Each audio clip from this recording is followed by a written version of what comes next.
तो बहुत ज़्यादा ही चर्चा में है आजकल सेक्शन 138। बिकॉज सारा बांजी वर्सेस किशोर की एक जजमेंट आ गई है। जस्टिस मनमोहन ने डिलीवर कर दी है, जिसमें थोड़ी से फैक्ट्स चेंज हो गए हैं कि अब सिनॉप्सिस भी ऐड करने पड़ेंगे। तो लोग थोड़े कंफ्यूज हैं। और इसके साथ साथ लोगों की बहुत सारी रिक्वेस्ट आ रही थी कि सर ये सेक्शन 138 की स्टेजेस क्या होती हैं, कोई सिंपली समझा नहीं रहा है। तो लेट मी सिंप्लीफाई दिस। सबसे पहले क्या होता है, नोटिस सेंड किया जाता है। कब सेंड किया जाता है? नोटिस उस दिन सेंड किया जाता है, आपको किसी ने चेक दिया, ए ने बी को चेक दिया, ठीक है। बी ने ये चेक ले जाके अपनी बैंक में जमा किया और चेक बाउंस हो गया, ठीक है। जिस दिन ये चेक बाउंस हुआ है, उस दिन से ए के पास 30 दिन है कि वो बी को नोटिस भेज दिए रिकवरी के लिए, ठीक है।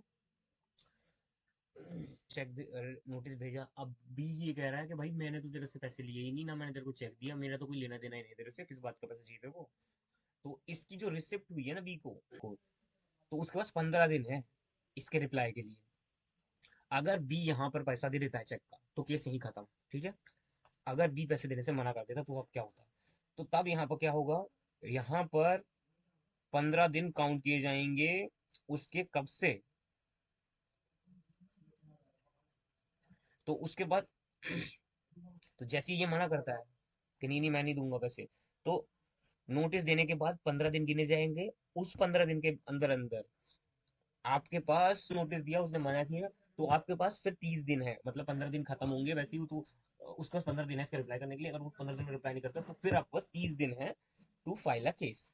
देन क्या होगा, कोर्ट में समन होंगे इशू। जैसी कोर्ट में जाएंगे, केस फाइल करेंगे, कोर्ट इसको समन इशू करेगा। एक्यूज अपीयर नहीं, उसके बाद क्या होगा, एक्यूज अपीयर होगा, ठीक है। एक्यूज अपीयर होगा जिसने मतलब ए बी अपीयर होगा।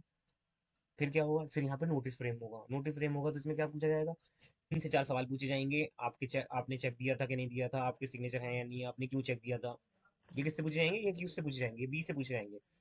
अगर बी यहाँ एडमिट कर लेता है तो यहीं लाइबिलिटी खत्म हो जाती है, यहीं उसको पैसे देने पड़ेंगे, यहाँ लाइबिलिटी आ जाएगी उसकी।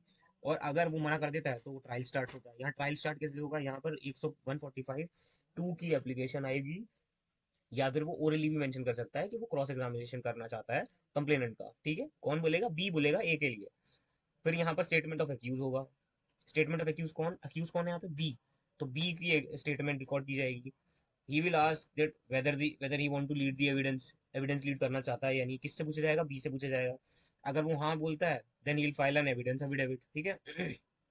इसका क्रॉस एग्जामिनेशन होगा किसके थ्रू, कंप्लेनेंट का काउंसिल, यानी ए का जो एक जो वकील है ए का, वो बी से क्रॉस एग्जामिनेशन करेगा जो जो उसने बोला है अपने एविडेंस में।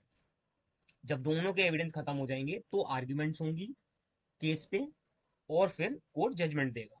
तो ये छोटा सा सिंपल सा मैटर है। इसी में जो जो चेंजेस आए हैं वो चेंजेस आए हैं वो इसी में समझा देता हूँ मैं। चेंजेस ये आए हैं कि जो समन इशू होगा ना, जैसे आपने केस फाइल किया तो समन इशू करता है कोर्ट। तो समन जब इशू होंगे तो कोर्ट ये कह रहा है कि जो अब भाई ऐसा करो कि इसमें यूपीआई का पेमेंट का भी एक इनकॉर्पोरेट करवाओ। तो इससे फायदा ये होगा, अगर मान लो कंप्लेन अक्यूज पैसा देना चाहता है तो वो तभी कभी ऑनलाइन पेमेंट करके मैटर खत्म कर सकता है, सिंपल इजी डिस्पोज ऑफ। और दूसरा, इसमें सिनॉप्सिस ऐड करवाओ।